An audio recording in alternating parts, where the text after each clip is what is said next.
I've decided to start a new life without you."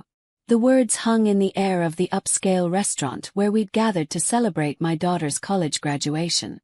Desmond, my husband of 28 years, stood with his champagne glass still raised. His announcement displacing the toast he was supposed to be making to Zara's achievements. The clinking of silverware ceased. Conversations halted mid-sentence. 50 pairs of eyes darted between Desmond and me, waiting for my reaction. For the tears, the shouting, the dramatic exit everyone expected. Instead I smiled. "Congratulations on your honesty. My name is Leora Baines. I am 54 years old, and until this moment, I had been playing the role of the devoted wife and mother perfectly.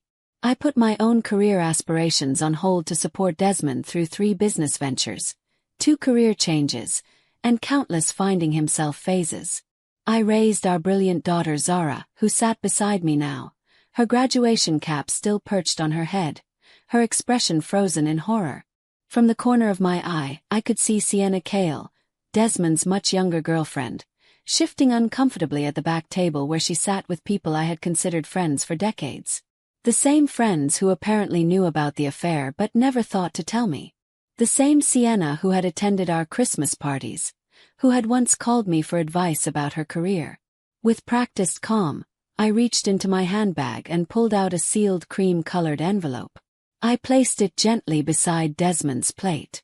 "What's this?" he asked, his triumphant expression faltering. "Something for you to read later," I replied, keeping my voice steady. I turned to Zara, whose face had gone pale. I kissed her cheek. "I am so proud of you, sweetheart. This day is still about your accomplishment."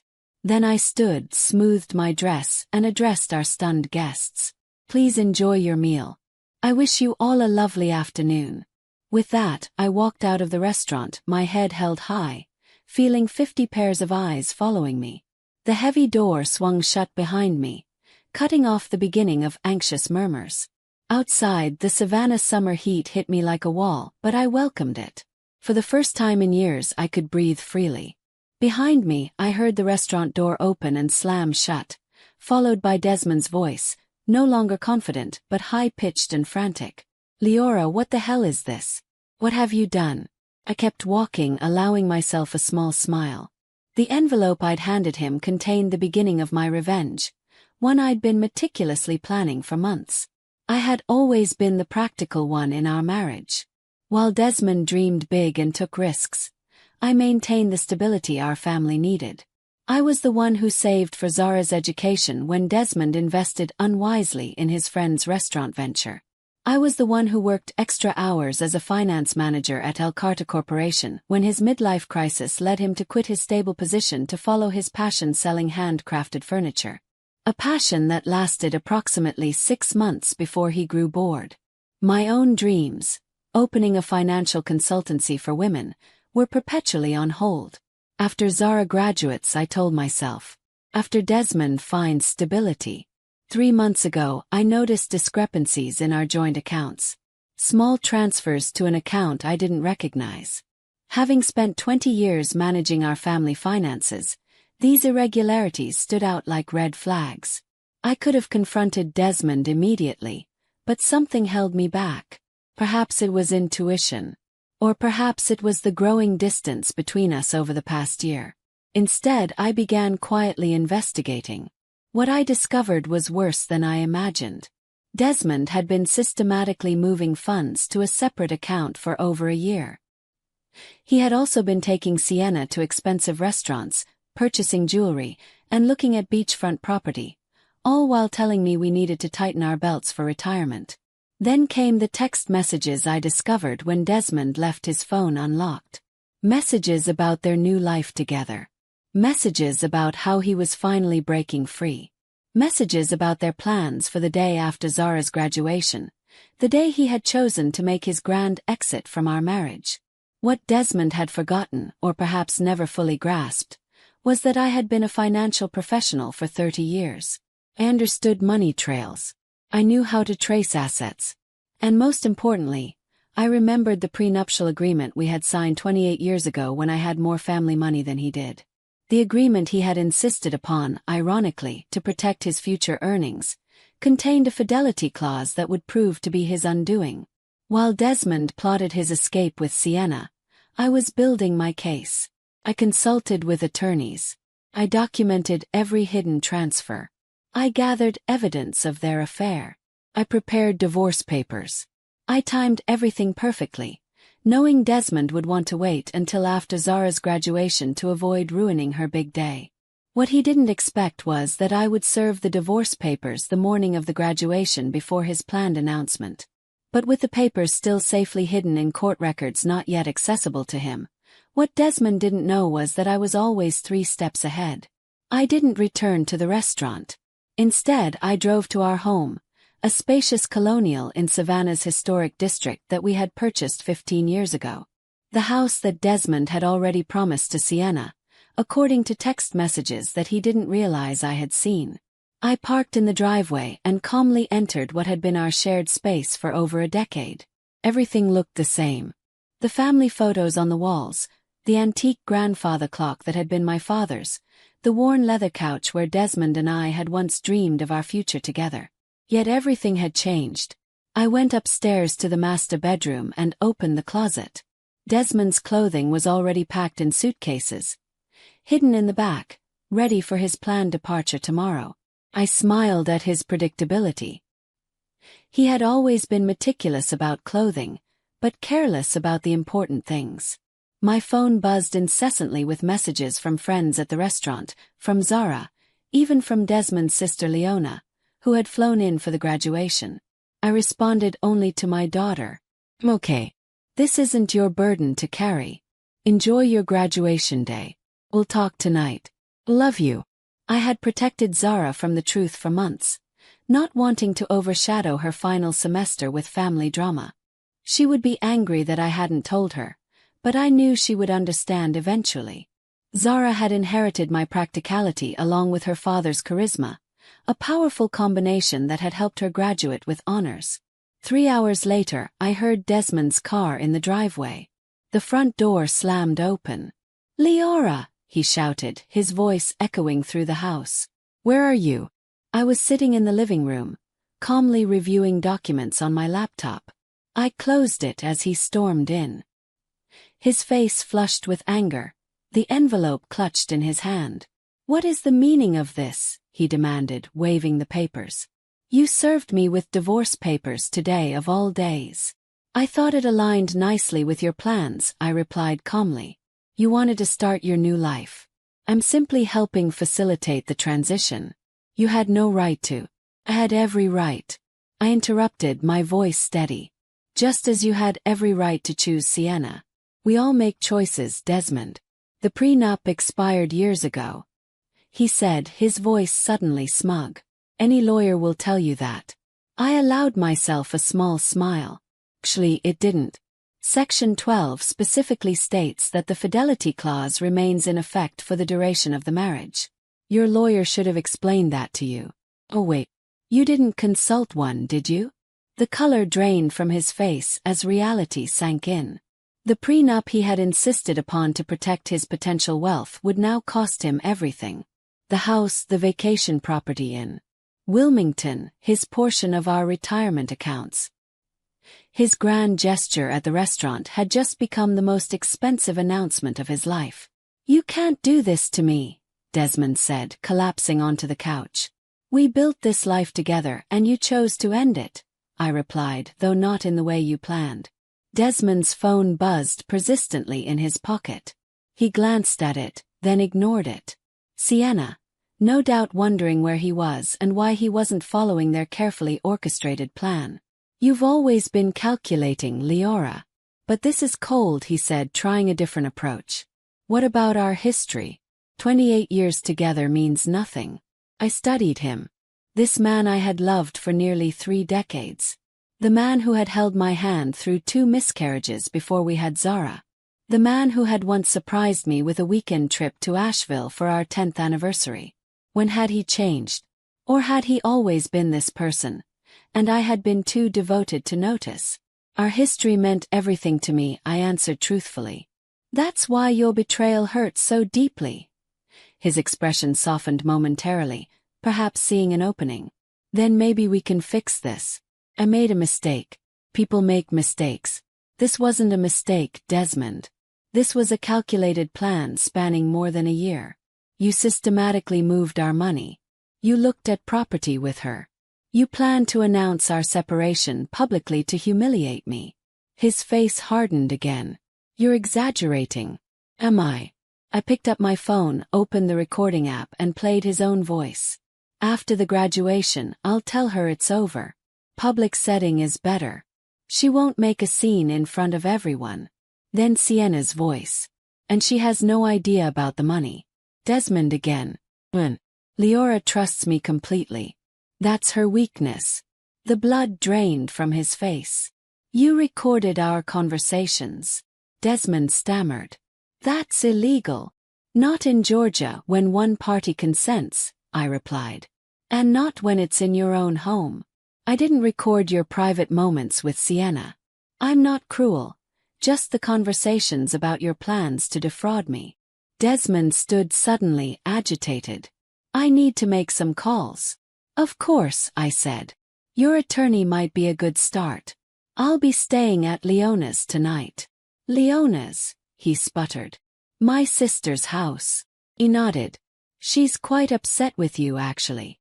She was the one who first spotted you and Sienna together last Christmas. She didn't tell me immediately. She confronted you first. You promised her it was nothing, that you would end it. When she realized you hadn't, she came to me. That was another blow he hadn't anticipated. Leona and I had always been close, but Desmond never imagined his own sister would choose my side. Everyone's betraying me, he muttered. Ironic, isn't it? I gathered my purse and a small overnight bag I had packed earlier. You have until tomorrow evening to remove your things from the house. After that, the locks will be changed. As I headed toward the door, Desmond called after me, desperation in his voice. What about Zara? Have you thought about how this affects her? I paused, anger finally breaking through my calm facade. Don't you dare use our daughter as a shield, Desmond. You certainly weren't thinking about her when you were planning your new beachfront life with Sienna. His phone buzzed again. This time he looked at it and groaned. Problem? Yes. Sienna is at the apartment already. She's moved her things in. I couldn't help but smile. The apartment you put in both your names? The lease you signed last month. Desmond nodded, looking confused. You might want to check with the leasing office. That application was flagged for credit issues and never completed. The agent called our home phone to verify information. I handled it myself. I walked out the door, leaving Desmond to face the first of many consequences. His perfectly planned new life was unraveling faster than he could process. Leona lived in a charming bungalow across town, close to the university where she taught literature. When I arrived, she greeted me with a fierce hug. I just heard from Zara, she said, pulling me inside. Are you okay? I'm better than I expected, I admitted, following her to the kitchen where a bottle of wine was already open. I never thought Desmond would make such a spectacle, Leona said, pouring 2 glasses. The restaurant. In front of everyone. He's lost his mind. It was meant to humiliate me, I explained, accepting the glass. A public rejection so I couldn't fight back without looking hysterical. Leona's face darkened. My brother always did have a flair for drama, but this is beyond anything I expected from him. We settled in her sunroom, surrounded by potted plants and bookshelves. Leona had never married, preferring her independence and academic pursuits. Over the years, I had sometimes envied her freedom. What did you put in that envelope that made him so upset? She asked. I explained the contents, the divorce filing, the evidence of his financial deception, and most importantly, the prenuptial agreement that would leave him with far less than he had planned. The prenup, Leona mused. I remember when he insisted on it. Father had just given him that money for his first business, and he was so worried about protecting it. She laughed bitterly. The irony is delicious. My phone rang. I took a deep breath before answering. "Mom," she said immediately, her voice strained. "I'm coming over to Aunt Leona's." "Honey, you don't have to. I'm already on my way," she interrupted. "Dad is telling everyone you've lost your mind. That you've been planning this for months. He's saying horrible things." Course he was. Desmond always rewrote narratives to cast himself as the victim. "Let him talk," I said. "The truth will become clear soon enough." 20 minutes later Zara arrived, still in her graduation dress, but with her makeup smudged from crying. She fell into my arms like she used to as a child after a nightmare. "Why didn't you tell me?" she asked, her voice muffled against my shoulder. "I didn't want to ruin your final semester," I explained. "You worked so hard for this day." She pulled back, wiping her eyes. "Well, Dad took care of ruining it anyway." We moved to Leona's living room where Zara finally got the full story. How I had discovered the affair, the financial deceptions, and the plans Desmond and Sienna had made. "I knew something was off with Dad," Zara admitted. "He's been different. Distracted, always on his phone. But I never imagined." "None of us want to see these things in people we love," Leona said gently. My phone buzzed with a text message from Philip Anderson, my attorney. The emergency filing had been approved. The accounts I had identified were frozen, pending the divorce proceedings. Desmond now had limited access to funds, enough for living expenses, but not enough to follow through on the property purchases he had planned with Sienna. I showed the message to Leona and Zara. "Good," Zara said firmly. "He deserves it." My daughter's loyalty warmed me, but I wasn't naive. "He's still your father," I reminded her. "Your relationship with him is separate from what's happening between us." Zara shook her head. "Maybe someday. But right now I can't even look at him." He hugged me this morning and told me how proud he was, all while planning to blow up our family hours later. The doorbell rang, interrupting our conversation. Leona went to answer it, returning moments later with a troubled expression. "It's Desmond," she said. "And he's not alone." I steeled myself as Leona led Desmond and Sienna into the living room. Sienna looked uncomfortable, shifting her weight from one foot to the other, her eyes darting around the room. She was 37. Not exactly a trophy wife, but still 17 years my junior, with shoulder-length blonde hair and the kind of confidence that comes from never having faced real hardship. Desmond, by contrast, looked furious.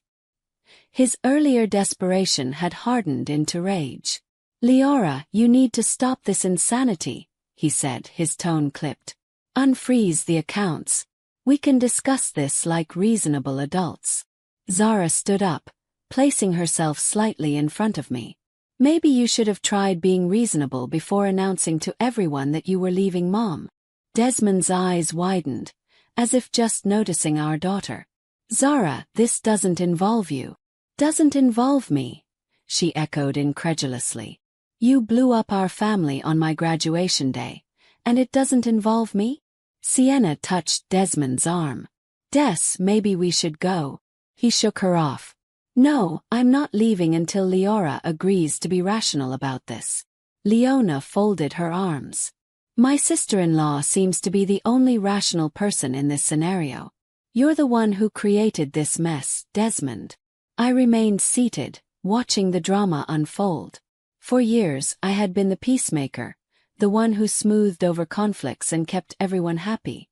That role was exhausting, and I had finally set it down. "The accounts will remain frozen until the preliminary hearing," I said calmly. "That's in 3 days. The judge will determine appropriate asset division at that time." 3 days. Desmond sputtered. "What am I supposed to do for 3 days?" "You have your personal account," I reminded him.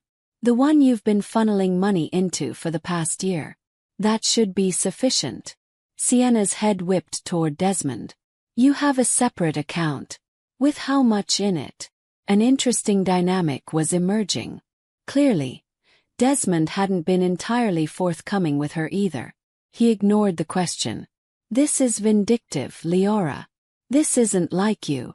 Perhaps you never really knew me, I replied. Just as I apparently never really knew you. Zara turned to Sienna. Did you know he was going to announce it like that at my graduation celebration? Sienna had the decency to look ashamed. I thought he was going to talk to your mother privately. The announcement today was unexpected. Desmond shot her a betrayed look. Cracks were already forming in their united front. I think you both should leave, Leona said firmly. You've upset Zara enough for one day. Zara, Desmond pleaded. You understand that relationships change, don't you? Sometimes people grow apart. My daughter's face hardened in a way I had never seen before. What I understand is that you're a coward who couldn't even give Mom the dignity of a private conversation. What I understand is that you were stealing from our family while I was working 2 jobs to help pay for my textbooks because you said money was tight. Zara, that's not how it was. It's exactly how it was, she cut him off. Please leave, Dad. I can't look at you right now. The silence that followed was deafening. Finally, Desmond turned to go, Sienna trailing behind him. At the door he paused and looked back at me. This isn't over, Leora. I'll fight you on this. I met his gaze steadily. You're welcome to try. After they left, Zara collapsed next to me on the sofa, tears streaming down her face. I've never talked to Dad like that. I wrapped my arm around her shoulders. Sometimes standing up for what's right is painful. Leona brought us fresh glasses of wine. To new beginnings, she said, raising her glass. Indeed, I thought.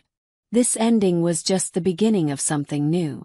The preliminary hearing took place in a small courtroom on a rainy Tuesday morning. I arrived with my attorney, Philip, while Desmond came with a lawyer he had hastily retained, a young associate from a firm that specialized in corporate law, not family matters.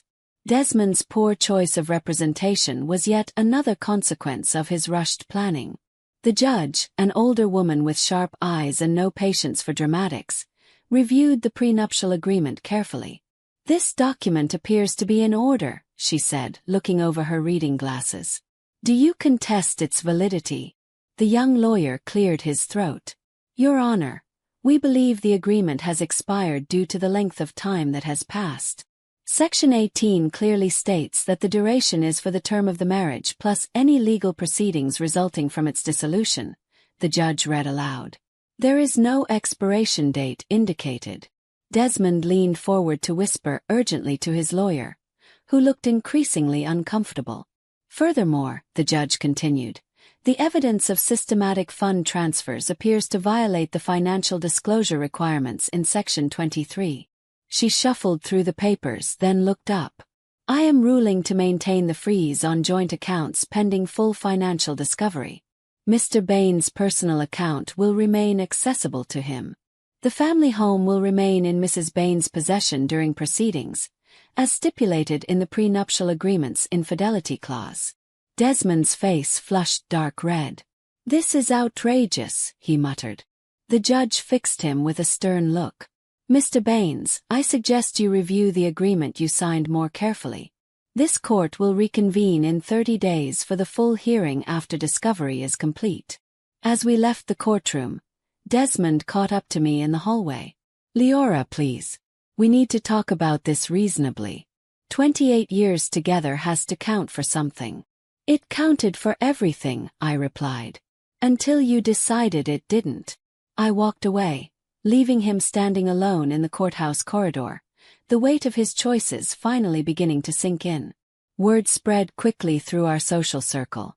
Friends called daily, some offering support, others seeking gossip. I maintained a dignified silence about the details, simply saying, Desmond and I are separating. These things happen. Meanwhile, Desmond's carefully constructed facade was crumbling. The financial freeze meant he couldn't follow through on promises made to Sienna. The beachfront property fell through. The luxury car had to be cancelled. 2 weeks after the hearing, Leona called me, her voice tinged with amusement. Have you heard the latest? Sienna moved out. Already? I wasn't entirely surprised, but the speed was impressive. Apparently, she discovered Desmond's business isn't doing as well as he claimed. The substantial savings he talked about don't exist. She told her friend Jennifer that she didn't sign up to date a man with financial problems. I couldn't help but laugh. He always was good at creating illusions. Meanwhile, I was rebuilding. The financial security I had always maintained, separate from our joint accounts, gave me freedom Desmond hadn't anticipated. I rented a small office downtown and began setting up the consultancy I had dreamed about for years. My first clients were two women going through divorces of their own. Word of mouth brought more. I specialized in helping women understand their finances during major life transitions. Divorces, widowhood, career changes. The work was immediately fulfilling in a way my corporate job never had been. Zara, who had accepted a job with a marketing firm in Charleston, called me regularly. "I'm so proud of you, Mom," she told me after I described my growing client list. "You're helping people during their worst moments." "I'm just doing what I wish someone had done for me earlier," I replied. Preparing women for whatever might come. Being needed for my expertise rather than my caregiving was a novel and empowering experience. The final divorce hearing fell on what would have been our 29th anniversary, a fitting end to a chapter of my life that had lasted nearly 3 decades. Desmond arrived looking haggard. I later learned that his business was struggling without my financial support and guidance. Sienna was long gone, already dating a real estate developer from Savannah. Most of our mutual friends had distanced themselves from him after learning the full story of his deception. The judge upheld the prenuptial agreement in its entirety. Desmond left with his personal possessions, his struggling business, and the money in his private account, which, after paying his attorney, was barely enough to secure a small apartment. I retained our home, my retirement accounts, and 70% of our joint investments, exactly as the agreement stipulated in cases of infidelity. The justice was poetic. The very document Desmond had insisted upon to protect himself had become his downfall. As we left the courtroom, Desmond approached me one last time. "I made a terrible mistake," he said quietly. "Is there any chance we could?" "No," I interrupted, gentle but firm. "That door is closed." "I understand," he replied. And for once I believed he did. "I hope you find happiness, Leora. You deserve it." It was perhaps the first honest thing he had said to me in years. 6 months later, my consultancy, Bain's Financial Transitions, was thriving. I had moved from the small office to a larger space and hired 2 associates. I specialized in helping women secure their financial futures, particularly through major life changes. Zara visited often, proud of what I had built. "You know what's ironic?" she said during one visit. "If Dad had just been honest from the beginning, he might have kept half of everything." "Sometimes people can't see beyond what they want in the moment," I replied. The woman who had once defined herself as Desmond's wife and Zara's mother had discovered a new identity. Mentor, business owner, and advocate. The envelope I had handed Desmond at the restaurant hadn't just been my escape plan. It had been the key to a door I never knew existed. Behind it I found not just revenge but reinvention. In securing my financial future, I had also reclaimed something far more valuable: myself.